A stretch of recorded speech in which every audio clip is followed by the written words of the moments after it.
Monster Hunter is happening in March, and we all have extremely high hopes. And you already heard my personal hopes and dreams, but as a little tribute to the 20th anniversary, I figured it would be most appropriate to looking at the top 10 elder dragons that has ever come to bless this channel, as well as us fellow hunters have ever come to face and wear their skin, as well as getting burned and vaporized in various ways. But without further ado, let's get started now, shall we?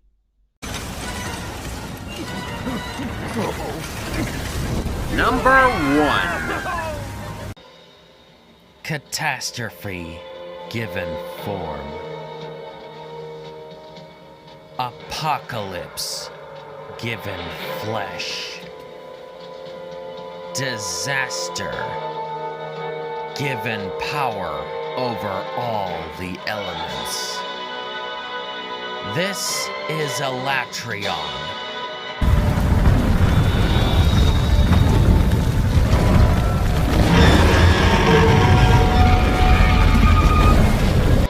Oh yes, we are starting the list off in a very, very strong start, folks.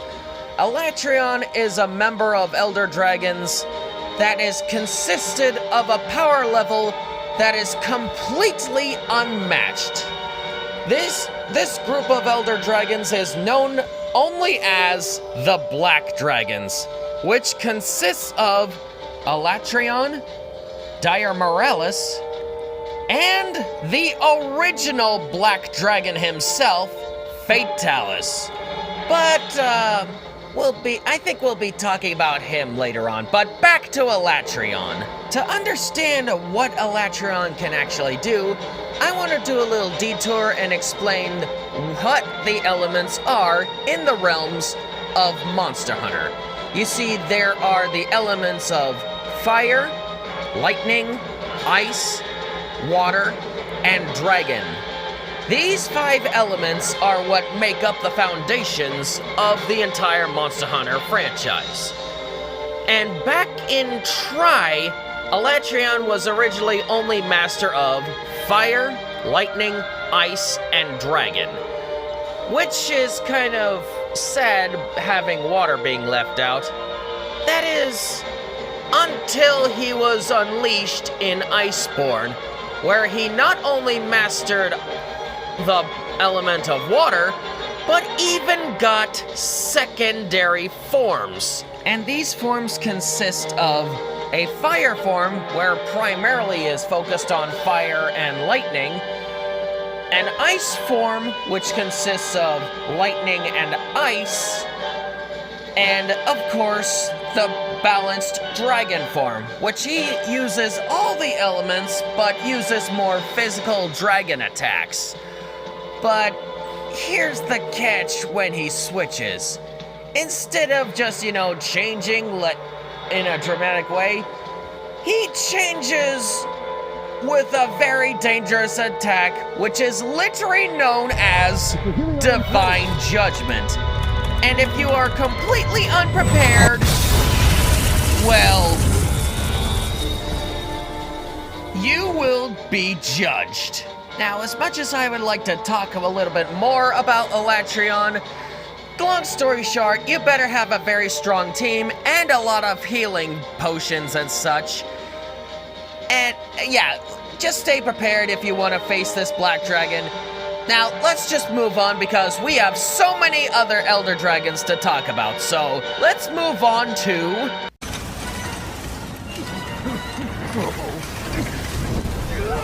Number 2. To summarize the next entry on the list, you can summarize it in just about 4 words, and they are rocket-powered Elder Dragon! Hey, get out of here, you big knife user! Take your slime addiction somewhere else! This is my video! Well, anyway, you know what it is. It's Valstrax. But maybe that's not good enough description to describe Valstrax. Maybe I should just get into a little bit more detail. And what do I mean regarding rocket-powered Elder Dragon? As Rage Gaming would say. Well, it does not exactly fly like your average aerial hunter. It doesn't exactly flap its wings or even swim across the skies like a Matsu or the storm serpents that we know. No. It doesn't do any of that.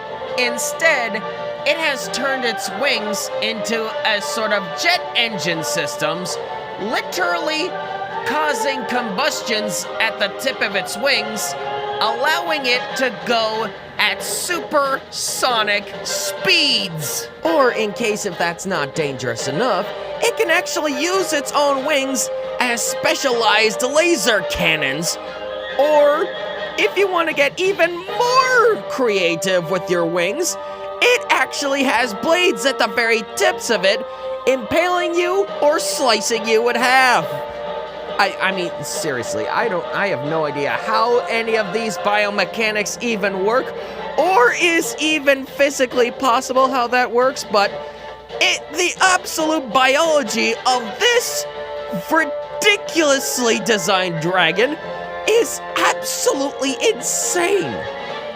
And as you would probably expect for a rocket-powered Elder Dragon that can literally cover vast distances in very, very short periods of time, you can find this red comet just about anywhere. But just make sure you get a good pair of earplugs and be very wise to get out of this dragon's way, 'cause there is no slowing down.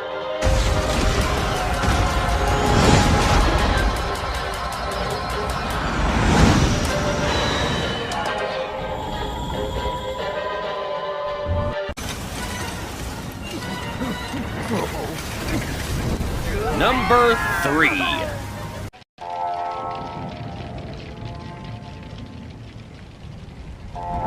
Ominous clouds, torn apart, unleashing a torrent of rain.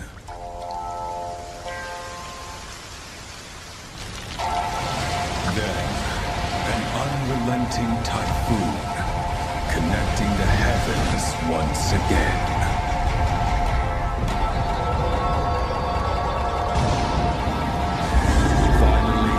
Shows its form, a hurricane made of flesh.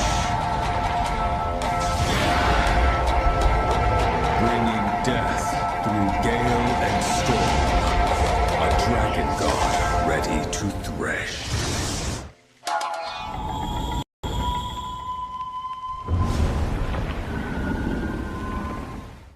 Yeah, I think the haiku sums it up pretty well, but let's see how well the dragon god actually fights.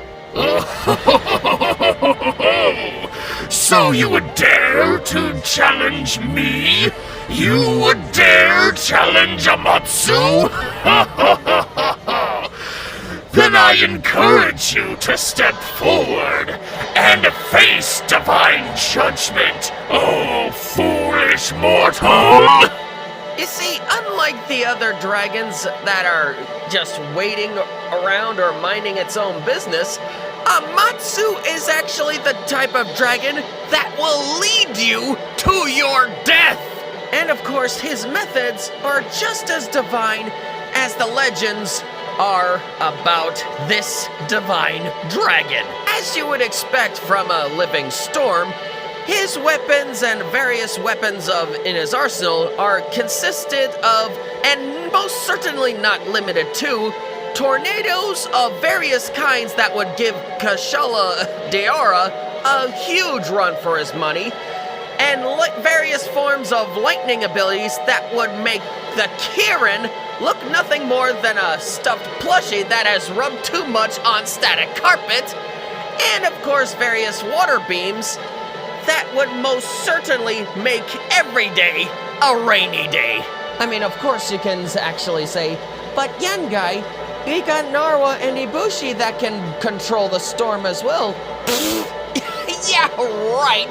You think Narwa, the Thunder Serpent, and Ibushi, the Wind Serpent, can't even hold a candle against the Amatsu, the living storm? Ha! Not even close. I mean, just look at his supernova. I mean, granted, the All-Mother Narwa might hold some kind of candle, but this dragon just still laughs at both of them.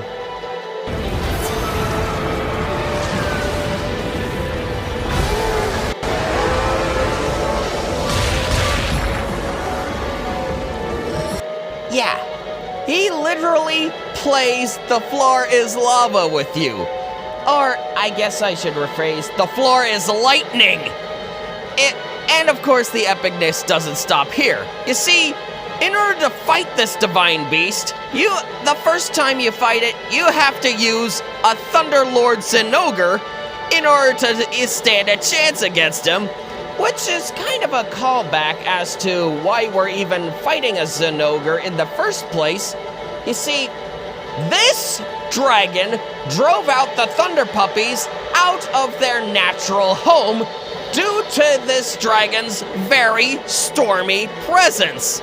And of course, after you defeat it, which literally clears out the skies, by the way, you actually have to use a Velstrax to fight him, which is epically awesome and very worthy of a divine ending to a divine dragon.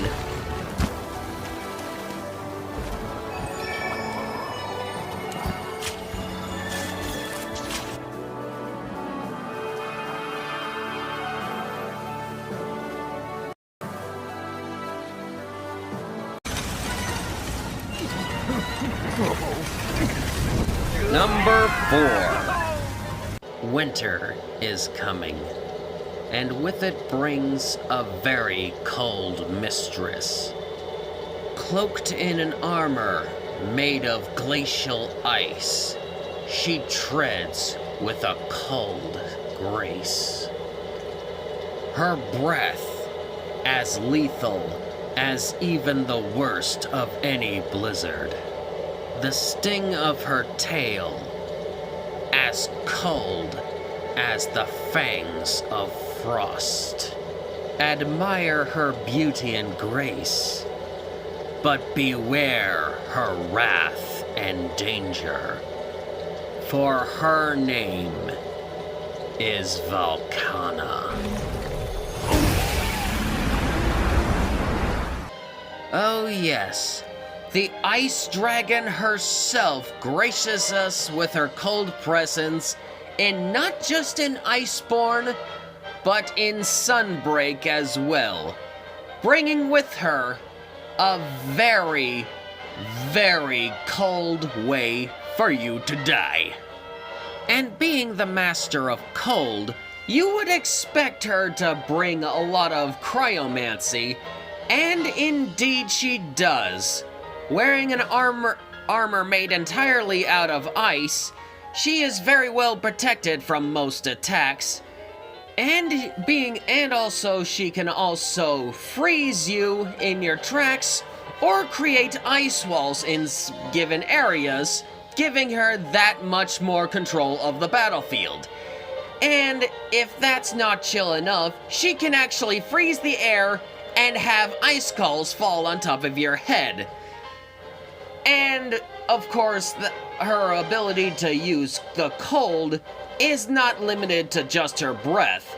In fact, she actually is the master of the tail sting. That's right. Instead of just fighting you with the brute strength of any other typical Elder Dragon, she fights you with the grace of an ice skater, yet the deadly precision of a cold-blooded assassin. And yeah, sure, you can cut it off, but here's the thing about her tail. she can make an ice cast and still sting you with it. So, good luck trying to get rid of her, 'cause, as they say, death is served best cold. But if you think you're up to the challenge and the cold never bothered you anyway, I'm sure you will have an absolute blast. But anyway, let's just move on and... No! Not this song again!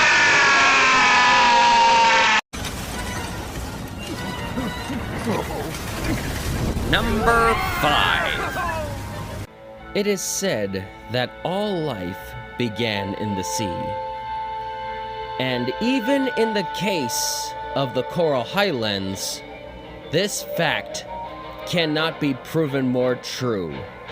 And its rightful ruler is the abyssal dragon herself, Namielle, mistress of the tide.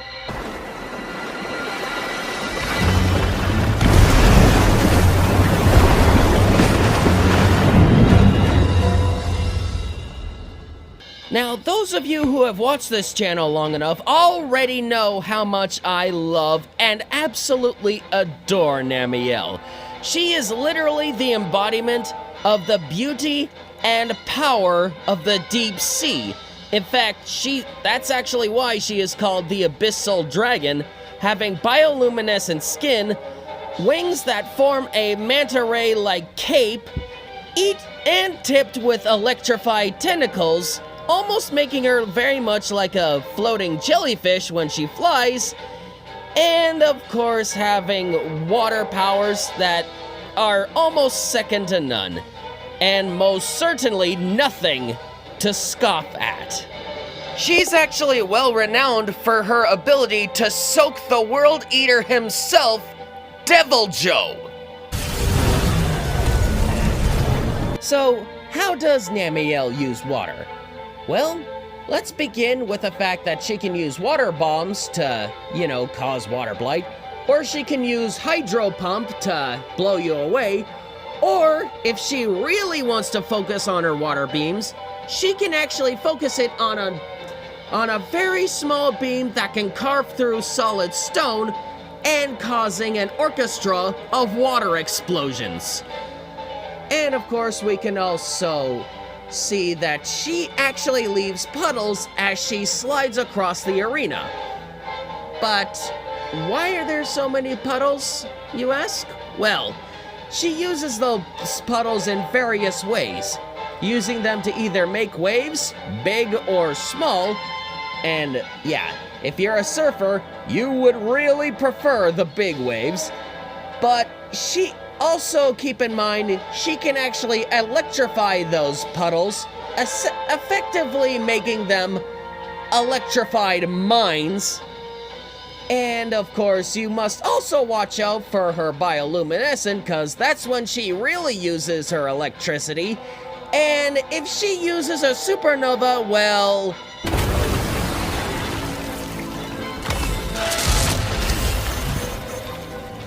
yeah.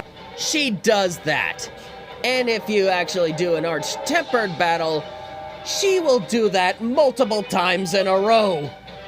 Which now begs the question, how in the hell did I manage to fall in love such an aquatic and dangerous creature? Well, it's about everything I've just said and so much more. I mean, I can probably go on for hours talking about Namielle, but the one story that I want to talk about is, after I have managed to complete the main story of Iceborne and made it all the way to the Guiding Lands, it was this dragon that helped me slay my very first Silver Rathalos. And I loved that beautiful dragon ever since. Well, there is, of course, that one time that I caught my wife in a sort of situation with a certain stupid soap-covered fox. But that's okay, 'cause, I'm the one with the last laugh.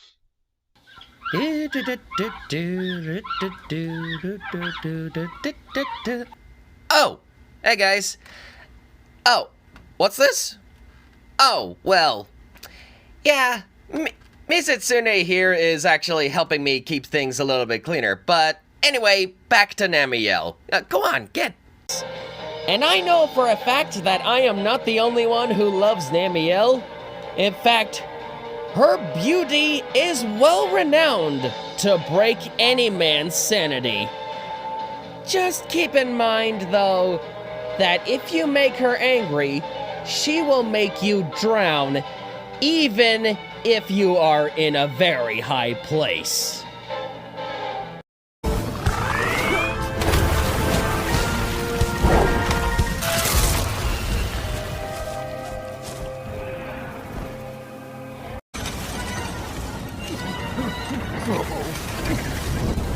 Number 6. Welcome, my children, to the world of Transylvania, where I, Count Malzino, shall give you the night hunt of your life. Yeah, okay. I know. The joke was literally right there. I mean, it's a vampire dragon. But in all seriousness, there is a reason why this Elder Dragon is the flagship for Monster Hunter Rise Sunbreak. Being one of the very few monsters that can cause Dragon Blight, it also has a unique effect known as Blood Blight, which reduces your ability to recover your health and other items, which is actually surprising because, well, considering that it's a vampire, you would expect it to cause bleeding damage. But I guess that's a sort of a drawback considering that you're in a relationship with Akiro, which are flying leeches that suck the very life force out of whatever host that it happens to be attached to. A lot like a certain group of blood-sucking leeches that are back in Tri, but I digress. You see, it is not exactly helpless without these flying parasites. In fact, it actually handles its fight very well on its own, using its fangs, claws, even its wings as deadly claws, and very much like a certain ice-breathing dragon that we all know and love to hunt, it actually uses its tail to stab and grab you. And it even has the ability to teleport.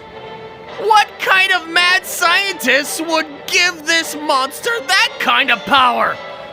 Or is this thing really Dracula given dragon form? You know, actually, come to think of it, I actually never seen Primal Malzino actually teleport on his own.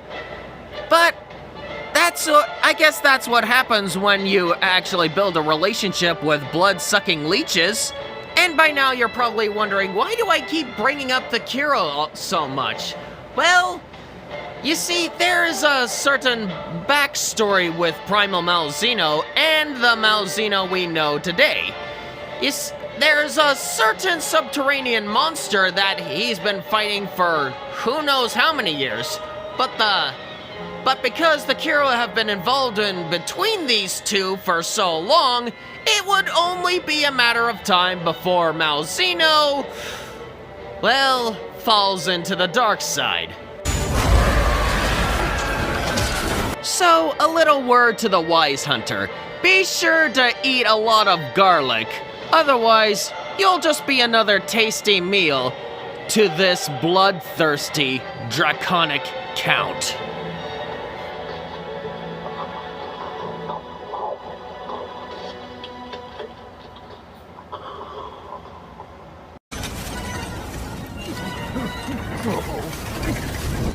Number 7. What does it take to be an apex predator?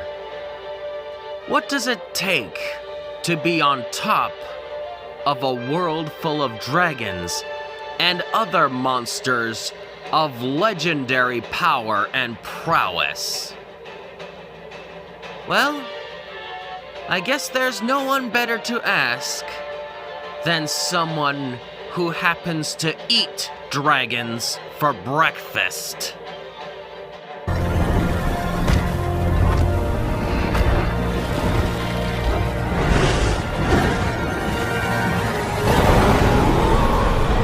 Now, where do I begin with this embodiment of sheer brute strength and untamed brutality? Well, unlike the other dragons that are known to breathe fire, lightning, or ice, this dragon goes all out, claws first, using only its pure brute strength to make all of his kills. And indeed, he is extremely ruthless, even having regenerative spikes that can break off and grow back, almost as if they were never broken to begin with. And, of course, as he gets older, his spikes grow even harder and much harder to break, but in all the same, his brutality is just as, if not even more ruthless than ever. I guess you can safely say he is the Wolverine of Monster Hunter. So, if you have a strong enough armor, you better make sure you hide under a very, very thick wall, 'cause he'll be punching through it with 1,000 spears.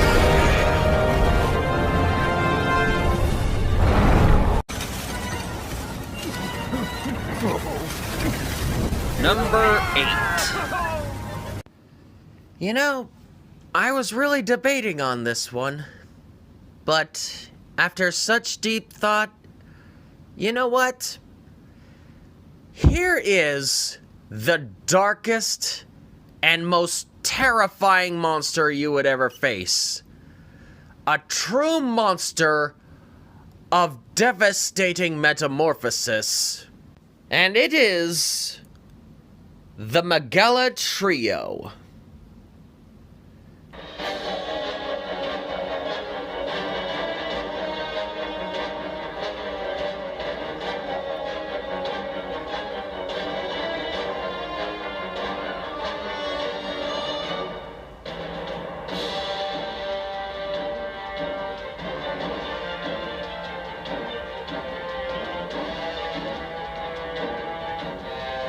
Beginning, the first of the Magella line is the youngest and arguably the edgiest of the trio, Gore Magella.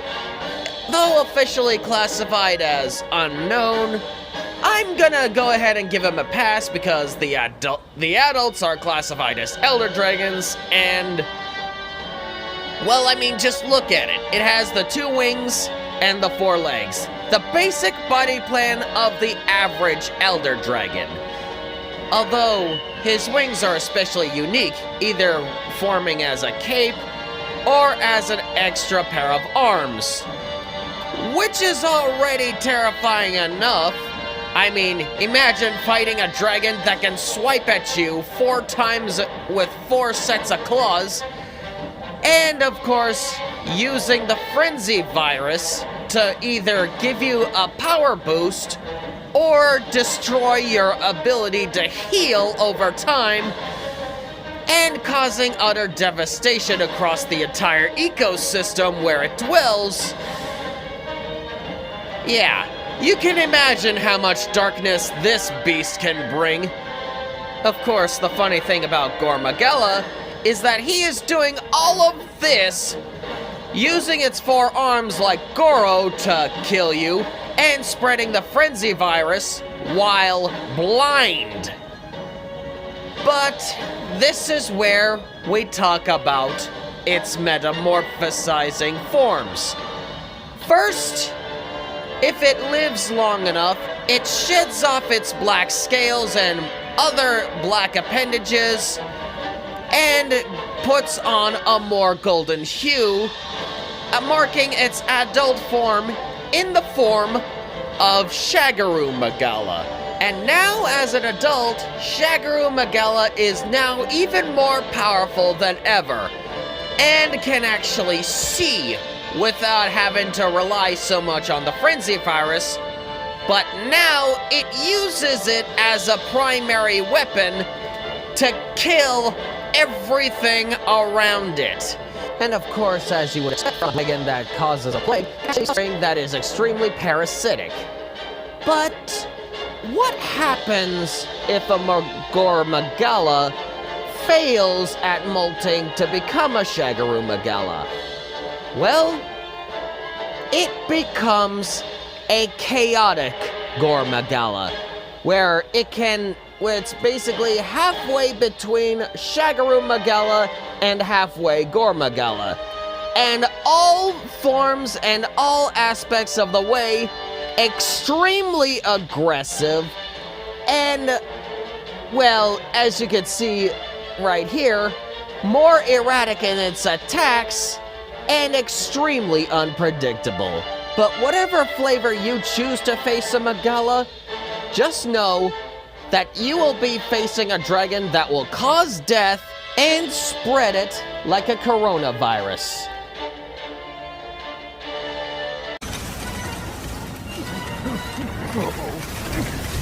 Number 9. Back in Tri, we are introduced to Mocha Village. That is a coastal village that has been terrorized by various earthquakes. The big threat of it, of course, being sinking into the bottom of the ocean. The main culprit, of course, is the flagship Lagiacrus. That happens to be the Lord of the Seas, which, of course, our hunter goes out to slay, and does. But the thing is, the earthquakes still continue even after the Lagiacrus' death. And we investigate further, and it turns out to be an even bigger fish, and it is a truly awe-inspiring titan.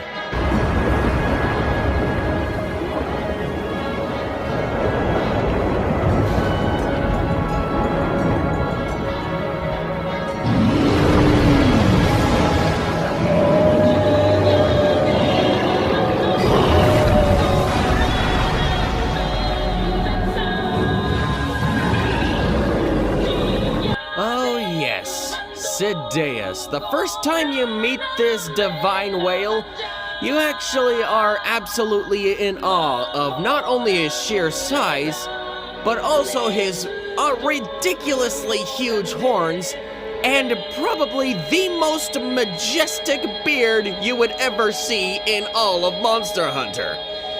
Now, he starts up pretty slow and almost completely ignores you, but he still tries to shake you off as though you're nothing more than a fly.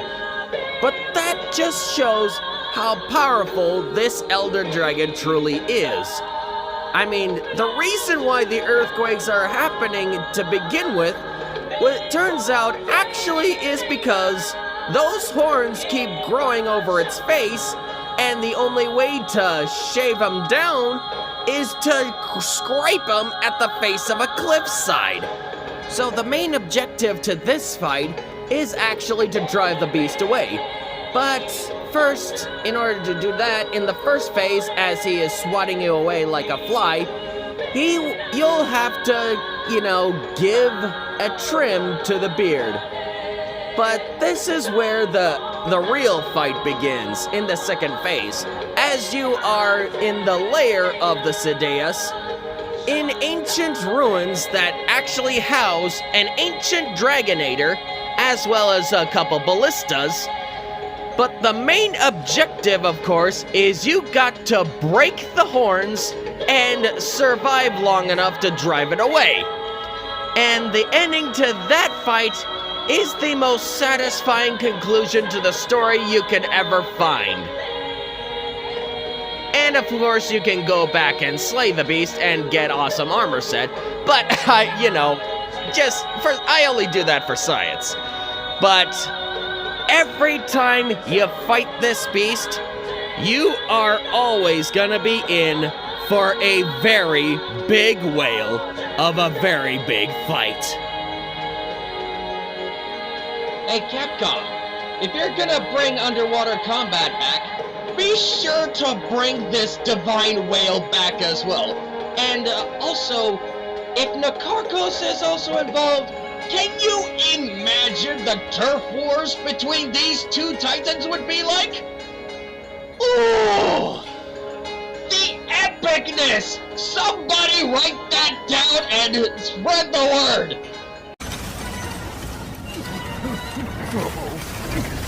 Honorable mentions.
Number 10.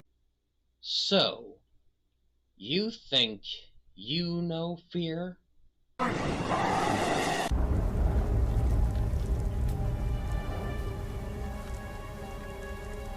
You think you understand true terror?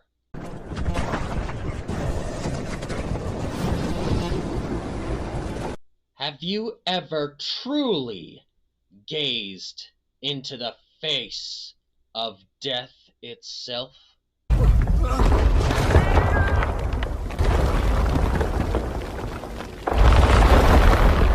Well, I say to you, beware, ye mortal hunters.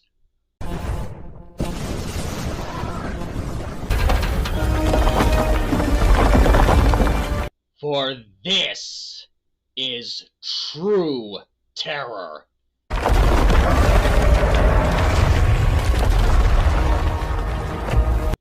In the form of the god of all monsters.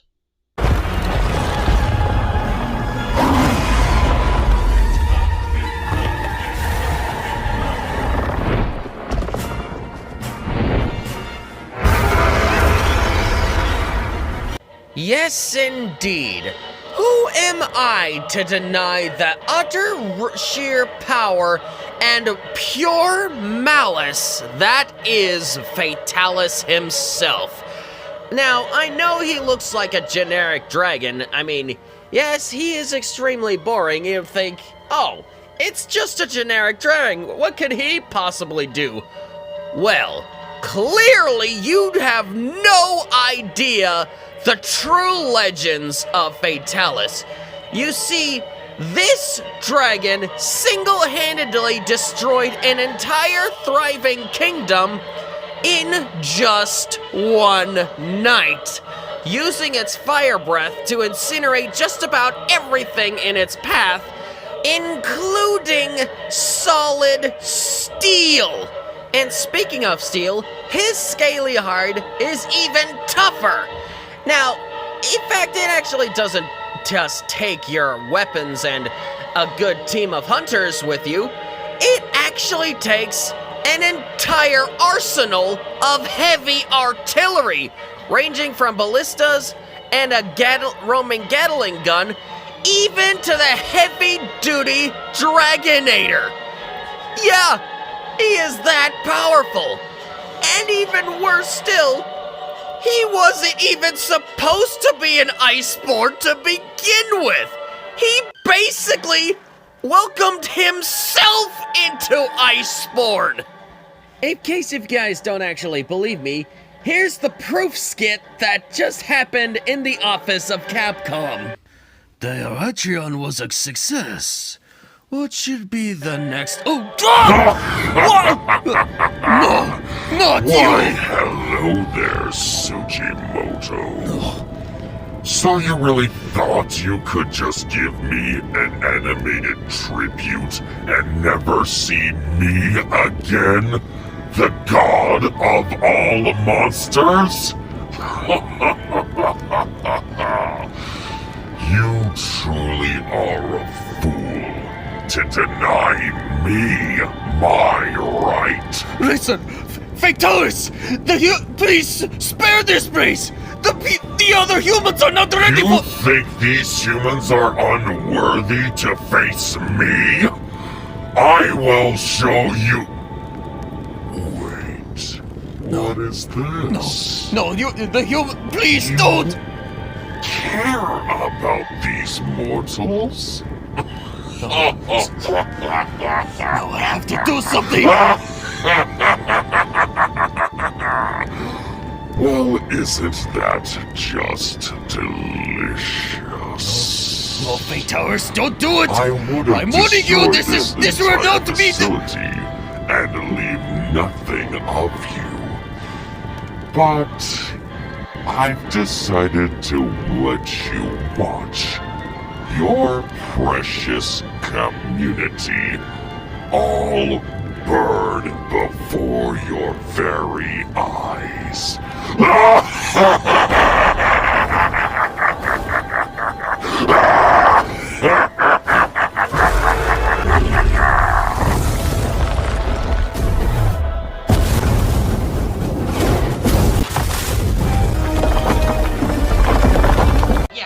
Just about covers everything when it comes to Fatalis and the end of this video. So if you stuck around this long, I do highly appreciate that. So please, if you liked it, please leave a like and subscribe, spread it around. It really helps me help support the channel, and you will be seeing more of these top 10 lists. And I do apologize it took this long.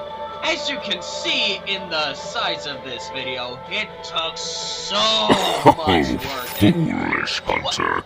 You've forgotten critical information. What do you mean I forgot something?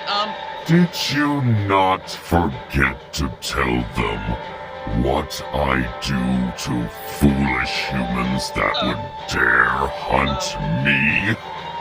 What exactly do you do to hunters again? Well, you're about to find Why are you out. looking at me like that? Hey, tell us, please, let's just think about this. Let's think about it.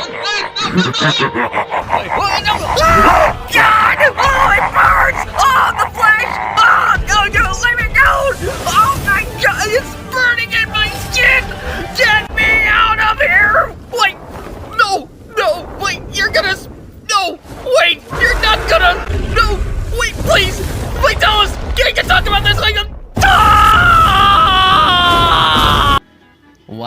dragon attack later.